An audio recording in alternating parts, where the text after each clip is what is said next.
Mídia. China suspende acordo que prevê financiamento de 6,5 bilhões à Argentina. A China suspendeu o financiamento de 6,5 bilhões a partir da linha de swap cambial para a Argentina, parte de um acordo entre o então presidente argentino Alberto Fernandes e o seu homólogo chinês Xi Jinping em outubro de 2023. De acordo com a agência norte-americana Red Intelligence, citando fontes do governo argentino, a decisão de Pequim, divulgada nesta terça-feira, 19 de 12 de 2023, pela agência, coincide com o início do mandato de Javier Milei, à frente do país sul-americano, que desde a campanha como candidato à presidência dizia que romperia relações com países comunistas, entre eles a China. O dinheiro foi utilizado para pagar a parte da dívida, 2,6 bilhões, de um total de 44 bilhões, com o Fundo Monetário Internacional. Na semana passada, Milei voltou atrás em suas convicções anticomunistas e enviou carta a Xi Jinping solicitando a renovação do swap cambial com Pequim. O primeiro contato com Pequim ocorreu entre a chanceler argentina Diana Mondino e o enviado chinês Hu Weihua. Para a posse de Milei, que ocorreu em 10 de dezembro e novembro, Milei chegou a agradecer a carta de Xi Jinping, parabenizando pela vitória. Desgaste também com o governo Lula. Milei também precisou se redimir após falas ofensivas ao presidente brasileiro Luiz da Silva. Durante sua campanha, corrupto e comunista foram os adjetivos atribuídos ao presidente brasileiro pelo presidente eleito argentino, que anunciou que Buenos Aires não faria negócio com o país definido por ele como comunista, que incluiria o Brasil. Dias depois, a sua posição mudou. Ele próprio afirmou que convidaria Lula para a posse e enviou a chanceler Diana Mondino a Brasília para convidar Lula para a cerimônia de posse. Em resposta, o governo brasileiro enviou o chanceler Mauro Vieira, representando o presidente. Os Estados Unidos não veem influência chinesa em supostos suprimentos militares da Coreia do Norte à Rússia. A Casa Branca afirmou nesta terça-feira, 19 de 12 de 2023, que os Estados Unidos não enxergam influência chinesa nas supostas entregas de materiais militares à Rússia por parte da Coreia do Norte. De acordo com o coordenador de comunicações estratégicas do Conselho de Segurança Nacional americano, John Kirby, as decisões norte-coreanas são consideradas independentes e soberanas, não sendo influenciadas pela China. Ele respondeu a uma pergunta de um jornalista sobre se tais ações eram realizadas com a aprovação de Pequim, levando em consideração a dependência econômica da Coreia do Norte em relação aos chineses. Kirby também destacou que não há indício de que o dragão asiático esteja transferindo diretamente capacidades militares letais aos russos, conforme a perspectiva estadunidense.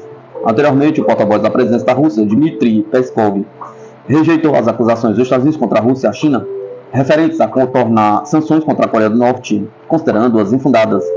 Ele ressaltou que cada nova declaração desse tipo desvaloriza as anteriores e optou por não comentar relatos sobre o suposto fornecimento de armas norte-coreanas ao país. Além disso, ele reiterou o compromisso de Moscou em continuar desenvolvendo relações com Pyongyang em diversas áreas, uma vez que a Coreia do Norte é a vizinha da Rússia.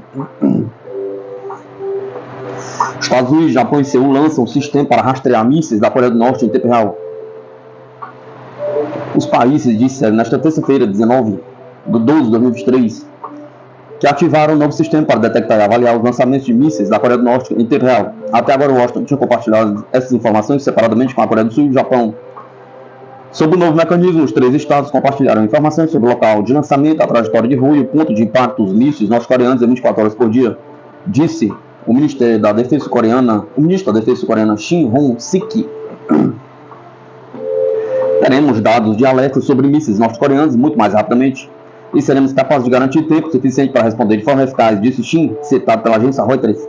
O lançamento do míssil na segunda-feira, 18 de 12 de 2023, marcou o quinto teste do ICBM de Pyongyang este ano, no que o governo de Kim Jong-un descreveu como uma demonstração da vontade do Estado com armas nucleares para uma resposta mais dura de sua força esmagadora.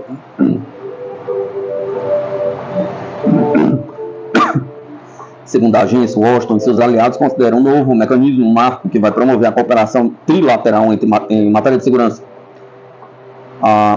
institucionalização desse mecanismo também o tornará mais robusto contra possíveis mudanças políticas internas na Coreia do Sul ou no Japão, que possam representar obstáculos para a cooperação trilateral no futuro, disse Ankit Panda, pesquisador sênior do Fundo Carnegie para a Paz Internacional com sede nos Estados Unidos. Os Estados Unidos até agora trabalham essas informações separadamente com a Coreia do Sul e o Japão. Sempre houve pessoas que se opuseram a partir de informações entre a Coreia do Sul e o Japão, em ambos os países. Mas, com as ameaças da Coreia do Norte que estamos vendo agora, quando os japoneses estão procurando abrigo devido aos mísseis, quem diria não? Pergunta. Disse Shin Jong-il, pesquisador sênior da Korea Defense Forum de Segurança ouvido pela mídia. A Coreia do Norte atacou o novo sistema de compartilhamento de informações como parte dos esforços dos Estados Unidos para incitar o confronto e aumentar sua vantagem militar na região. Evidentemente, o sistema é uma ação militar perigosa para levar a situação regional a uma fase de confronto mais grave, disse ele, segundo a mídia.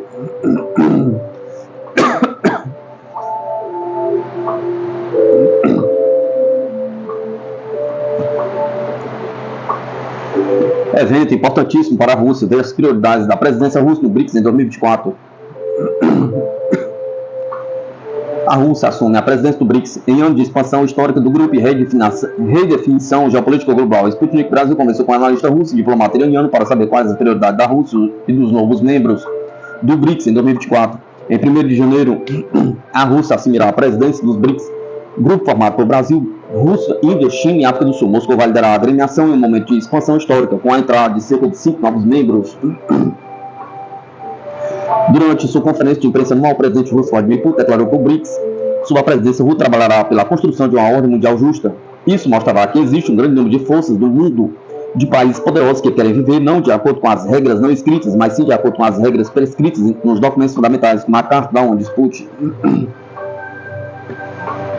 Alguns dias antes, o ministro das Relações Exteriores da Rússia, Sergei Lavrov, havia declarado quais as áreas prioritárias para a presidência russa no BRICS em 2024. Será dada especial atenção à integração orgânica dos novos membros do BRICS na arquitetura do sistema multilateral de cooperação, disse Lavrov a jornalistas. Outras prioridades incluem o aumento de coordenação política externa no formato BRICS, principalmente nas principais plataformas internacionais, fortalecimento da interação sobre o combate ao terrorismo, lavagem de dinheiro, segurança de informação internacional, bem como a devolução de bens obtidos por meios ilícitos.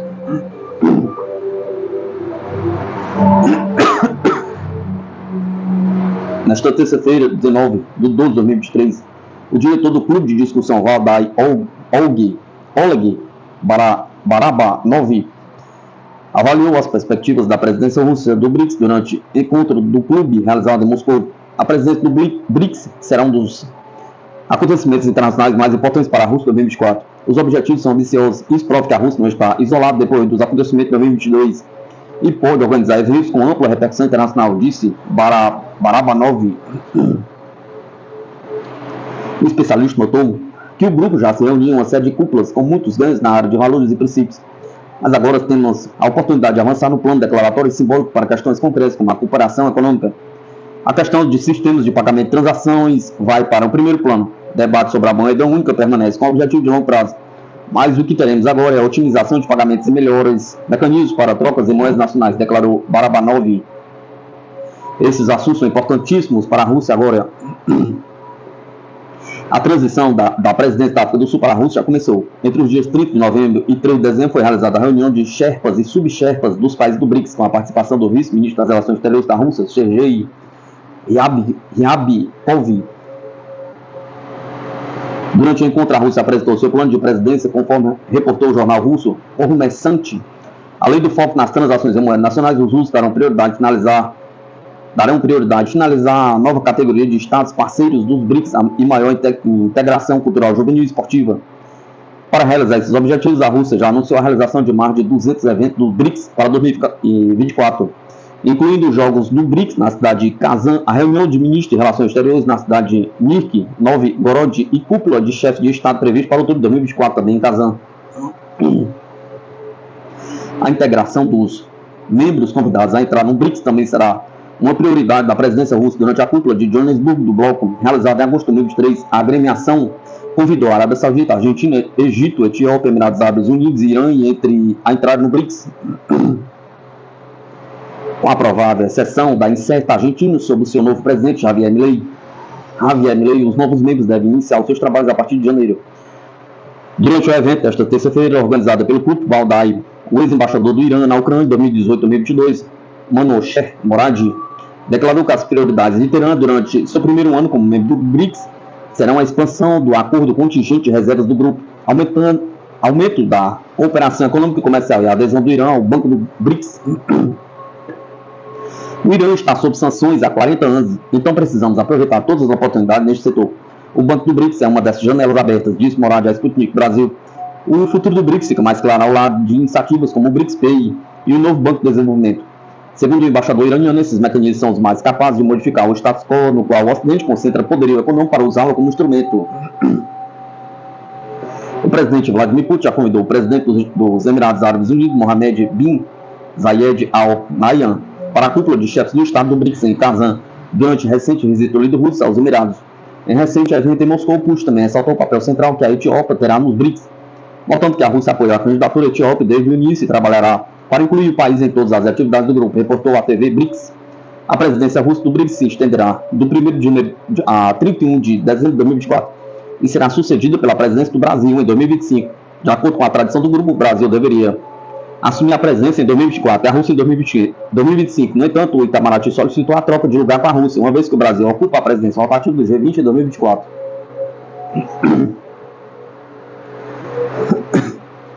Dívida nacional dos Estados Unidos aumenta 2,6 trilhões em meio ano. De acordo com o Departamento de Tesouro dos Estados Unidos, o valor total está se aproximando de 34 trilhões. A dívida nacional dos Estados Unidos continua a aumentar, saltando 2,6 trilhões nos 6 meses até dezembro. Atingiu 33,8 trilhões, segundo o Departamento de Tesouro. O órgão competente indicou ainda que fatores como corte de imposto, programa de estímulo, aumento de gastos governamentais e a diminuição das receitas fiscais têm aumentado a margem da dívida. A dívida nacional excedeu pouco mais de 100 mil dólares por cidadão, disse o congressista republicano John James na primeira semana de dezembro. Isso deveria enviar uma mensagem à Casa Branca de que esses gastos federais imprudentes estão no limite. Os últimos dados fiscais mostraram que em novembro de 2023 custava 169 bilhões aos Estados Unidos manter a dívida, o que equivale a 16% da despesa federal total. Estima-se que os pagamentos de juros sobre a dívida nacional também tenham subido acima de 1 trilhão em uma base anual no final de outubro. De acordo com cálculos da Bloomberg, baseado em dados do Tesouro dos Estados Unidos. De acordo com o Bank of America, a dívida pública pode aumentar em 20 trilhões durante a próxima década.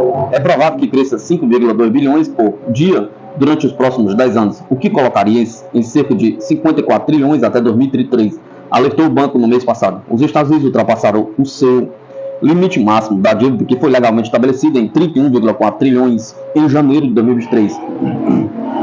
Após meses de aviso de um incumprimento potencialmente desastroso por parte do Tesouro, o presidente Joe Biden assinou uma lei de dívida bipartidária em junho, que permitiu que o limite fosse estendido até janeiro de 2025. Isso permitiu efetivamente ao governo continuar a contrair empréstimos ilimitados até o próximo ano. A dívida aumentou para 32 trilhões menos de 2 semanas após a aprovação do projeto de lei e tem vindo a acumular desde então. A situação fez com que as principais agências internacionais de notação de crédito, como a Fitch e a Moody's, reduzissem as suas perspectivas para os Estados Unidos neste ano. Putin, um mito sobre invulnerabilidade do equipamento militar ocidental entrou em colapso. O adversário está sofrendo perdas significativas, gastou suas reservas tentando mostrar resultados ao seu tutor, diz Putin nesta terça-feira, 19 de 12 de 2023. O Ocidente continuou travando uma guerra híbrida contra a Rússia, fornecendo ao regime de Kiev dados de inteligência em tempo real, entregando armas, diz Putin. O presidente destacou também que é planejado que a Ucrânia receba caças multifuncionais F-16 que vários países. O treinamento de pilotos já é realizado no Ocidente. De acordo com Putin, 2023 foi um ano tenso para as Forças Armadas da Rússia, mas todos cumpriram as tarefas da Operação Militar Especial profissionalmente e com coragem, garantindo a soberania do país a nível global, a paridade em mísseis nucleares e a segurança estratégica da Rússia. O mito da invulnerabilidade do equipamento militar ocidental colapsou, disse o líder russo durante a reunião ampliada do Conselho do Ministério da Defesa. O presidente russo disse que Moscou está pronta para negociar sobre o problema ucraniano, mas o fará com base no interesse da Rússia. Ele observou que a Rússia era o único garante da integridade territorial da Ucrânia. Atualmente, segundo ele, na Ucrânia há uma ameaça de desintegração do país, inclusive por causa do desejo dos habitantes das regiões ocidentais que passaram para a Ucrânia após a Segunda Guerra Mundial para voltar à sua pátria histórica. E as pessoas que vivem lá, muitos, pelo menos eu sei com certeza, tenho 100% de certeza, elas querem voltar à sua pátria histórica. E os países que perderam esses territórios, em primeiro lugar a Polônia, sonham com os recuperar, diz Putin, acrescentando. Nesse sentido, a Rússia poderia ser o garante da integridade territorial da Ucrânia.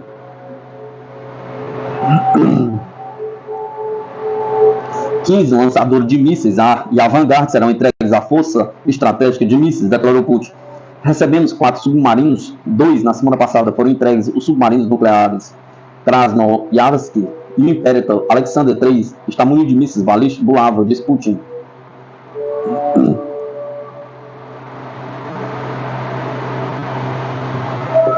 O chefe de Estado também disse que o componente aéreo está sendo atualizado. Em particular, recebemos 4 portadores de mísseis Tu-160M. É necessário continuar a manter a prontidão de combate das forças estratégicas ao mais alto nível. Todos os planos aprovados nesta área certamente serão implementados, diz o presidente. Vale ressaltar também que, de acordo com o Putin, o nível de equipamento moderno das forças estratégicas nucleares é de 95%. Por fim, o presidente russo declarou que é necessário continuar a manter a prontidão operacional das forças estratégicas em alto nível. Rheinmetall da Alemanha vai transferir dezenas de milhares de projéteis para a Ucrânia em 2025. As Forças Armadas alemãs ordenaram ao fabricante nacional de armas, Rheinmetall, que produzisse dezenas de milhares de munições de artilharia para a Ucrânia até 2025, disse a empresa na segunda-feira, 18 de 12 de 2023. A Bundeswehr alemã cancelou novamente a munição de artilharia de 155 mm da Rheinmetall. Sob o acordo quadro, a Rheinmetall foi contratada para fornecer um total de várias dezenas de milhares de projéteis de vários tipos para as Forças Armadas ucranianas. O pedido vale 3 dígitos em milhões de euros. A entrega será prevista para 2025, afirmou a empresa. Em junho, a Rheinmetall e a Bundeswehr assinaram um acordo quadro de 1,2 bilhão para o fornecimento de centenas de milhares de munições, fusíveis e cargas até 2029. Os países ocidentais aumentaram seu apoio militar à Ucrânia depois que a Rússia ter lançado uma operação militar especial para proteger o povo de Donbass da agressão de Kiev. O Kremlin afirmou repetidamente que o fornecimento de armas a Kiev apenas alimenta o conflito, mas em última análise não afetará o custo da operação especial. O fornecimento de armas ocidentais transformou a Ucrânia em mercado ilegal global para grupos militares com armas da Organização do Tratado do Atlântico Norte, oferecidas na Darknet a qualquer pessoa disposta a pagar, mostrou a investigação.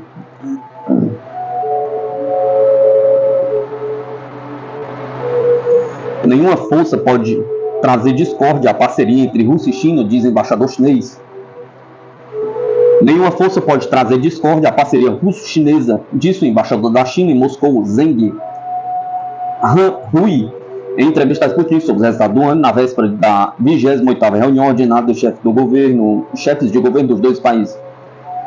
Se mantivermos a confiança mútua estratégica, concentramos esforços no desenvolvimento e prosperidade, fazer o que precisa ser feito. Nenhuma força poderá causar discórdia na parceria sino-russa, observou Zhang. Ele lembrou que em 75 anos, desde o estabelecimento das relações diplomáticas, Moscou e Pequim têm percorrido um caminho difícil e ambos os lados entenderam que a construção de relações de boa vizinhança e parceria são de interesse dos povos dos dois países. Em nossos tempos turbulentos, em uma área de mudanças colossais, quanto mais instável o mundo se torna, quanto mais obstáculos os adversários criam, quanto mais desafios surgem, mais forte se tornará a confiança mútua entre a China e a Rússia. Mais profundamente será a sua cooperação, mais forte será a sua solidariedade, ressaltou o diplomata. Recentemente, o representante do Ministério das Relações Exteriores da China, Wang Bin, disse que o lado chinês espera aprofundar a cooperação com Moscou durante a próxima visita do primeiro-ministro russo, Mikhail Mishustin, de 19 a 20 de dezembro. Pentágono. Países lançam operação militar no Mar Vermelho para garantir liberdade de navegação. O secretário de Defesa dos Estados Unidos, Lloyd Austin, afirmou nesta segunda-feira, 18 de 12 de 2023, em comunicado que Reino Unido, Bahrein, Canadá, França, Itália, Países Baixos, Noruega Seychelles e Espanha participaram de sua nova operação multinacional no Mar Vermelho em meio a uma onda de ataques de rebeldes Houthis. A Operação Guardião da Prosperidade está reunindo vários países, incluindo Reino Unido, Bahrein, Canadá, França, Itália, Países Baixos, Noruega, Seychelles e Espanha, para abordar conjuntamente os desafios de segurança no sul do Mar Vermelho e no Golfo de Aden. O objetivo de garantir a liberdade de navegação a todos os países é reforçar a segurança e a prosperidade regional, diz o comunicado. Ontem, a mídia informou que o Departamento de Defesa dos Estados Unidos tinha enviado um grupo de ataque de porta-aviões ao Golfo de Aden, em resposta aos ataques Houthis na região. A ideia é que alguns países realizarão patrulhas conjuntas, outros fornecerão apoio de inteligência. Há 2 meses, os Houthis estão atacando navios do Mar Vermelho em retaliação à operação de Israel na faixa de Gaza. 2 das maiores companhias marítimas de contêineres do mundo declararam na semana passada que iriam interromper a navegação nessa rota após terem navios atacados, segundo a agência Bloomberg. Mídia. Estado de espírito sombrio paira sobre os soldados da Ucrânia. Quase 2 anos depois do início do conflito com a Rússia, o estado de espírito dos soldados ucranianos é sombrio. De acordo com a reportagem publicada nesta segunda-feira pela agência de notícias Associated Press, o jornal viu analistas e soldados afirmar que o descontentamento entre os soldados ucranianos, antes raro e expresso apenas em particular, agora é mais comum e visível. A reportagem comenta que, na cidade de Kherson, os soldados questionam por que essas operações anfíbias difíceis não foram resolvidas há meses, enquanto o clima era mais ameno. Apesar de uma contraofensiva decepcionante no verão e sinal de vacilação no apoio financeiro dos aliados, os soldados ucranianos afirmavam estar determinados a vencer. No entanto, à medida que o inverno se aproxima, há preocupações de que a Rússia esteja mais bem equipada. Alguns duvidam dos critérios adotados por seus líderes, diz a matéria. Nos Estados Unidos, que já gastou cerca de 111 bilhões de apoio militar à Ucrânia, o presidente Joe Biden solicitou financiamento adicional de 50 bilhões. Mas há resistência no Congresso. O desânimo entre os ucranianos é alimentado pela percepção de que não estão se saindo bem e de que a presença russa está se fortalecendo, relata o jornal. Ainda segundo a matéria da Associated Press, a fadiga e a frustração no campo de batalha refletem-se na capital ucraniana, Kiev, onde recentemente surgiram desacordos entre os líderes. No mês passado, o presidente Zelensky questionou publicamente a avaliação de Valery Zaluzny, chefe militar da Ucrânia, de que a guerra estava em um impasse, e o prefeito de Kiev, Vitaly Klitschko, criticou repetidamente Zelensky, alegando que ele tem poder demais. O descontentamento nos corredores do poder, ressalta a reportagem, parece ter se infiltrado até mesmo entre os soldados rasos, que cada vez mais têm dúvidas sobre a ineficácia das decisões falhas dentro da burocracia da qual dependem para ser mantidos bem armados para lutar. A reportagem comenta ainda que Moscou expandiu drasticamente sua indústria de defesa no último ano, fabricando veículos blindados e projéteis de artilharia a um ritmo que a Ucrânia não pode igualar. Sim, estão à frente de nós em termos de fornecimento, disse uma das fontes da matéria, que atribuiu aos drones russos um alcance maior e um software mais avançado. Permite que o drone alcance 2.000 metros, evitando os inibidores de sinais, observou, enquanto os drones ucranianos só podem voar a 500 metros de altitude, concluiu o soldado.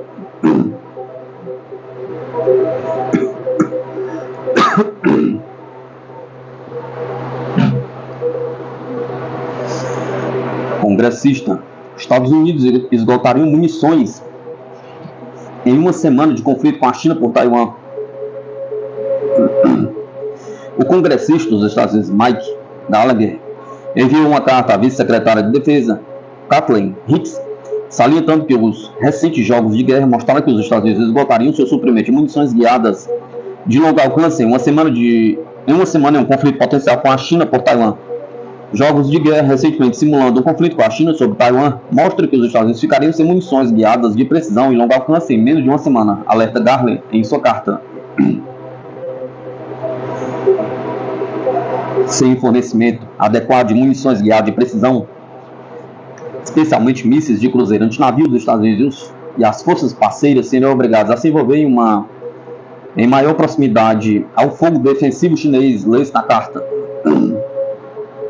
Por sua vez, tal desenvolvimento elevaria o risco aos meios aéreos e navais, bem como aos militares que os operam, sem garantias de que uma guerra no Indo-Pacífico seria limitada a semanas ou meses, mesmo meses. A possibilidade de que possamos ter que lutar por um período prolongado sem os ativos mais eficazes em nosso arsenal é profundamente alarmante, acrescenta a missiva. A advertência de Gale destaca simulações passadas que previam um resultado não tão bem sucedido para os Estados Unidos.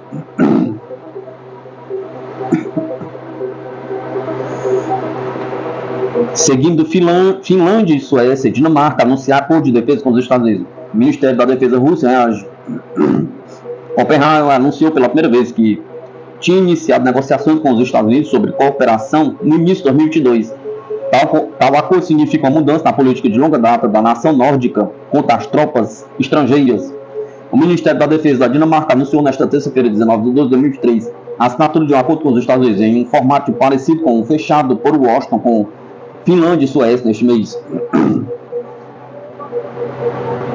Segundo a primeira-ministra da Dinamarca, Mette Frederiksen, o pacto permitirá que os soldados e equipamentos militares norte-americanos fiquem baseados no solo do país escandinavo. O acordo valerá por 10 anos e entrará em vigor quando a legislação necessária for adotada daqui a cerca de um ano, disse Frederiksen. Segundo a agência Reuters, o secretário de Estado dos Estados Unidos, Antony Blinken, classificou na segunda-feira, 18 de 12 de 2023, os acordos como uma demonstração do esforço abrangente dos Estados Unidos para reforçar a segurança transatlântica, disse o secretário, segundo a agência Bloomberg.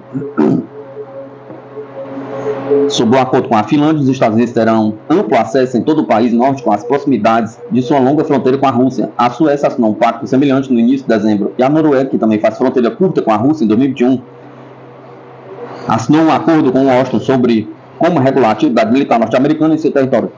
O ministro da Defesa russo, Sergei Shoigu, comentou os recentes pactos assinados e disse, em resposta, que Moscou aumentará seu contingente militar para 1,5 milhões de homens.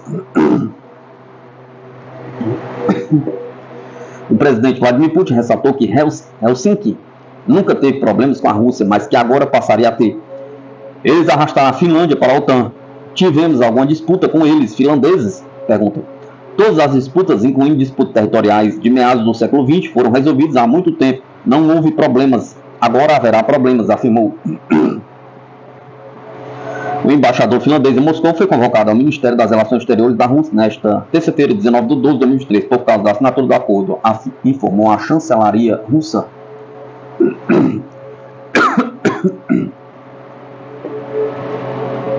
Batalha perdida. Estados Unidos e OTAN não nutrem arrependimento sobre o conflito na Ucrânia, diz analista. Um dos aspectos enigmáticos da política internacional é que os países grandes e militarmente superiores têm sistematicamente perdido guerras em países menores ao longo dos últimos 50 anos, do Vietnã à Ucrânia. De acordo com um artigo do jornalista e analista Johan Olberg, publicado pelo Global Times, perder para os Estados Unidos significa uma derrota militar. Ser forçado a sair, perder a luta pelos corações e mentes das pessoas e enfrentar o fiasco quando se trata de alcançar os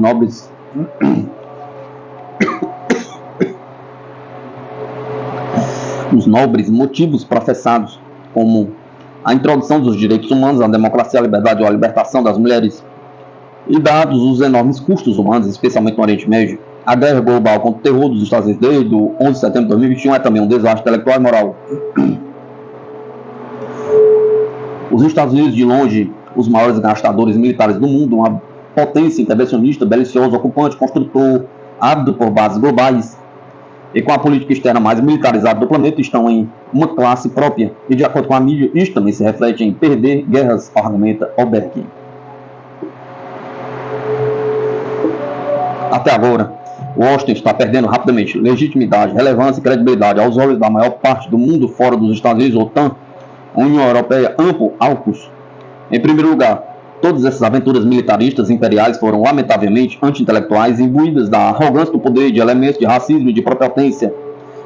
Em segundo lugar, depois de fiascos e derrotas bastante previsíveis, como no Iraque, chega um momento em que a propaganda, as operações psicológicas, a influência dos meios de comunicação social e a projeção psicopolítica já não funcionam, destacou ele. Em seu artigo, o analista afirma que chega um momento em que mesmo os maiores gastadores militares e a economia não conseguem financiar o seu vício em armas e seus arsenais de armas e munições secam.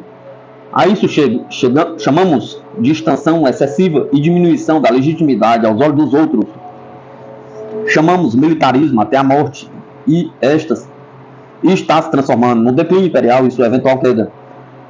Nenhum império durou para sempre, e o do mundo, os Estados Unidos e OTAN, será o último. Ninguém é tão tolo em acreditar que, em um mundo incrivelmente diverso, todos os outros aceitariam um jogador, como um sistema dominante e moldariam os outros à sua própria imagem. Os tempos missionários são do passado, afirmou. Olberg sugere que a organização do Tratado do Atlântico Norte se estabeleceu em Kiev imediatamente após o país se tornar independente e que este declarou em 2008 que se tornaria membro da aliança. Foi uma violação grosseira das promessas indiscutivelmente feitas ao último presidente soviético, Mikhail Gorbachev. Mas tal era o sentimento unipolar do que podemos fazer. Mas tal era o sentimento unipolar de que podemos fazer o que quisermos.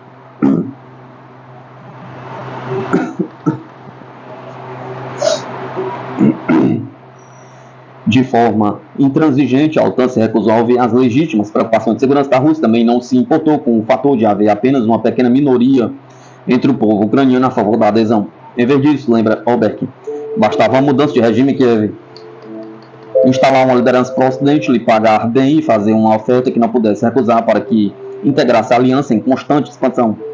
A Rússia então bateu o pé no chão e um insulto teve de ser acrescentado à injúria. Nós vamos te ajudar, Ucrânia, durante o tempo que for necessário para vencer a nossa guerra contra a Rússia e enfraquecê-la. Você estará coberta durante todo o caminho. Apenas lute por nós até o último ucraniano, sugeriu o analista. Assim, de acordo com ele, após a expansão, a proposta, a militarização e a guerra por preparação, mas nenhuma adesão à OTAN, o que enviaria tropas da Aliança Atlântica para o solo ucraniano e custaria suas vidas. Agora vem a fase do abandono e a Ucrânia na linha da desolação a ser corrigida por uma União Europeia vacilante. Nesse sentido, Olberg afirma que o conflito Israel-Hamas é útil. A atenção política e midiática sobre a Ucrânia diminuiu significativamente, enquanto a contraofensiva da Ucrânia estagnou e os conflitos internos em Kiev aceleraram. O jogo de culpa da OTAN começou. Obviamente, ninguém quer ser associado a tal fiasco político, econômico, militar, jurídico e moral. Não os líderes dos Estados Unidos da OTAN, que de uma perspectiva histórica provocaram. Em vez de o admitir, continuaram o estimulando e agora abandonando, disse o analista. A União Europeia não foi capaz de desenvolver as suas próprias políticas sobre o conflito na Ucrânia. Seguiu cegamente os Estados Unidos, instalou as sanções mais duras da história e isolou completamente a Europa, o maior Estado europeu, a Rússia. A Suécia e a Finlândia se deixaram voluntariamente ser empurrados para a OTAN sem qualquer razão séria. Com a destruição dos gasodutos Nord Stream, a maior destruição de infraestruturas já realizada. Agora, os depósitos de armas estão ficando esvaziados e, para dizer de forma grosseira, a União Europeia parece cada vez mais instável politicamente. Ao mesmo tempo que atravessa a sua crise econômica mais profunda já vista, a situação econômica e política da Alemanha parece sombria. É provável que a área da União Europeia também seja fortemente atingida pelas repercussões a longo prazo da violência no Oriente Médio.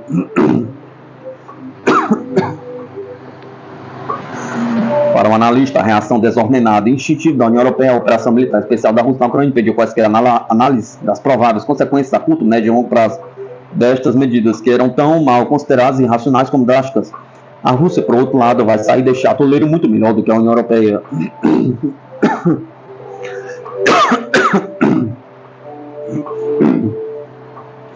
Embora os Estados Unidos estejam comparativamente bem protegidos das consequências negativas das suas políticas, os seus aliados europeus não estão. Os encargos para a economia civil causados pela guerra, pelo militarismo, pelo tremendo rearmamento e pelos fluxos de refugiados, e, portanto, pelo esgotamento dos recursos urgentemente necessários para as infraestruturas europeias, as medidas relativas às alterações climáticas, os investimentos no bem-estar, pintam um quadro sombrio no futuro, e concluiu Olberg. Enquanto o Ocidente declina e implode, mais como um gemido do que como um estrondo, um cenário para a próxima década poderá muito bem conter a fragmentação e a possível dissolução da OTAN.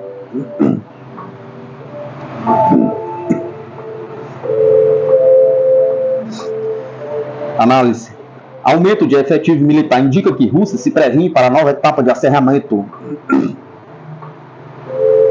Em entrevista à Sputnik Brasil, especialistas afirmam que a possibilidade de paz no conflito ucraniano pode resultar da exaustão ocidental, mas que a acordo entre Dinamarca e os Estados Unidos ameaça abrir nova etapa de acirramento da organização do Tratado do Atlântico Norte com a Rússia. O presidente russo Vladimir Putin afirmou nesta terça-feira, 19 de 2003, que o mito da invulnerabilidade do equipamento militar ocidental colapsou. A declaração foi dada em uma reunião ampliada do Conselho do Ministério da Defesa russo. Putin sublinhou que, após a Segunda Guerra Mundial, a União Soviética transferiu parte dos territórios históricos russos para a Ucrânia, junto com parte da população russa, e investiu esforços colossais nesses territórios. Ele advertiu que a Ucrânia atualmente vive uma ameaça de desintegração, principalmente por conta do desejo dos habitantes das regiões ocidentais de voltar à sua pátria histórica. Nesse contexto, a Rússia se torna a principal garantidora da integridade territorial da Ucrânia. Ademais, o presidente russo afirmou que Moscou está disponível para negociar com Kiev, mas fará com base no interesse da Rússia.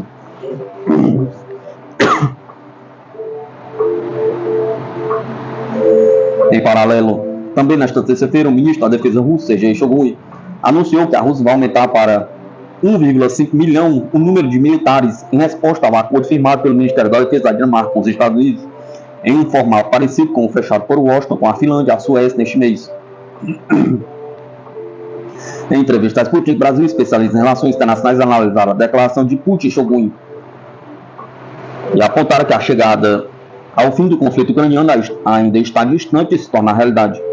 Késsio Lemos, doutor em relações internacionais e pesquisador do Instituto Sul-Americano de Política e Estratégia, lembra que Rússia e Ucrânia compartilharam laços culturais, linguísticos e históricos profundos. Porém, ele destaca que esses laços afrouxaram após a independência da Ucrânia.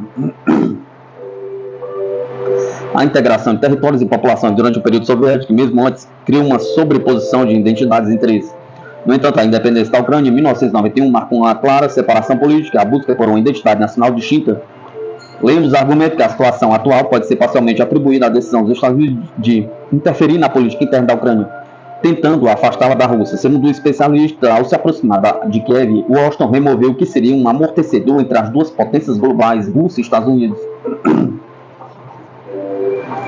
Historicamente, grandes potências exercem influência sobre regiões específicas e o espaço pós-soviético é tradicionalmente visto como uma esfera de influência da Rússia. A Ucrânia, em particular, é estrategicamente vital para essa esfera, do ponto de vista geopolítico. A intervenção dos Estados Unidos na política interna da Ucrânia, buscando distanciá-la da influência russa, pode ter sido um fator desestabilizador, removendo o que poderia ser descrito como um amortecedor entre as duas esferas de influência. Sobre a declaração de Shoigu relativa ao aumento do efetivo militar russo, Lemos afirma se tratar de um reflexo inevitável do aumento da presença da OTAN na fronteira da Rússia. Ele alerta que o acirramento de tensões ameaça desencadear conflitos mais amplos e graves. A recente expansão da OTAN praticamente dobrou as fronteiras diretas da organização com a Rússia, implicando inevitavelmente no deslocamento de tropas e na intensificação das tensões entre as partes. Embora um conflito direto permaneça improvável, o crescimento de zonas de atrito aumenta o risco de erros de cálculo, que poderia desencadear confrontos mais amplos e graves.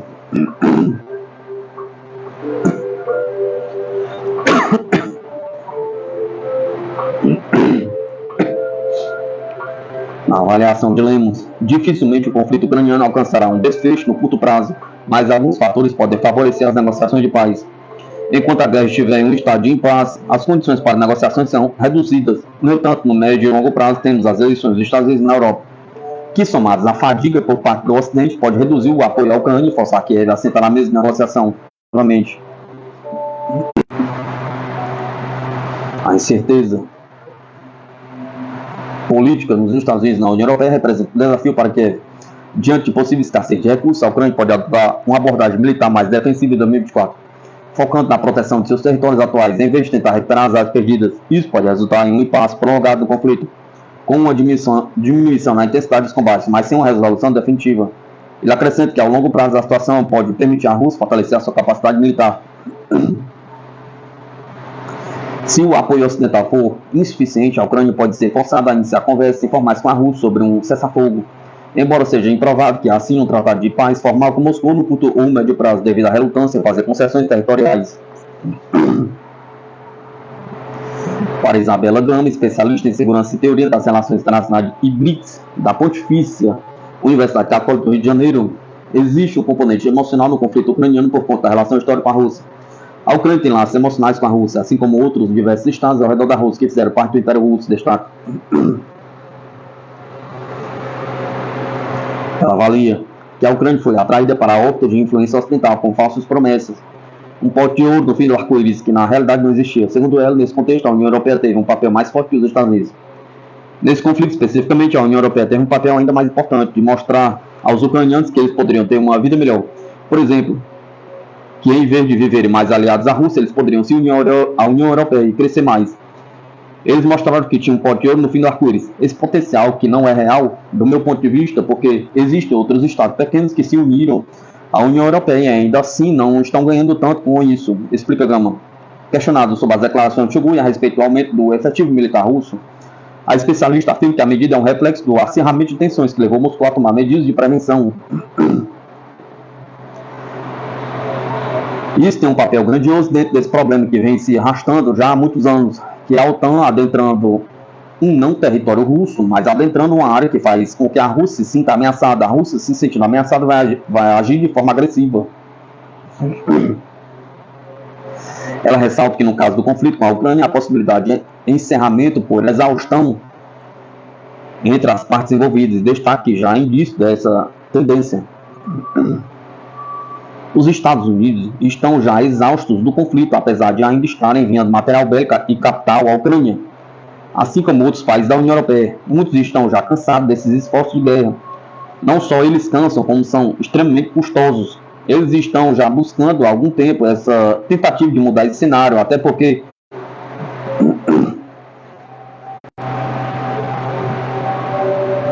transporte marítimo pode ser interrompido no Mar Vermelho devido aos ataques Houthis, diz mídia. Ataques frequentes realizados pelo movimento Hassan Alan, também conhecido como Houthis, no norte do Iêmen, deve forçar a indústria naval a interromper o tráfico no canal de Suez. A indústria naval global está se preparando para interromper o tráfico no canal de Suez na rota do Mar Vermelho por semanas. As motivações para a ação são os ataques Houthis na região e as preocupações de que os Estados Unidos não serão capazes de fornecer um sistema de defesa eficaz, informou a Bloomberg.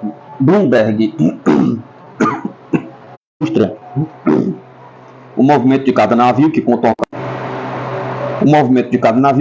o canal de Suez, contornando o continente africano, custa mais de 1 milhão e 7 a 10 dias a mais do que através do Mar Vermelho. Dado o aumento dos preços do petróleo, os custos serão repassados aos produtos. Segundo a publicação, os atuais ataques conduziriam a uma emergência industrial que poderá ultrapassar o fechamento temporário do canal de Suez, que aconteceu em 2021, quando o navio mercante encalhou, paralisando o tráfego ao longo da via navegável. Apesar de não ser a primeira vez que os Houthis atacam navios que passam pelo Mar Vermelho, não há registros de ataques com tanta frequência contra navios de carga. Anteriormente, o chefe do Pentágono, Lloyd Austin, anunciou o lançamento da Operação Guardião da Prosperidade para garantir a segurança da navegação no Mar Vermelho.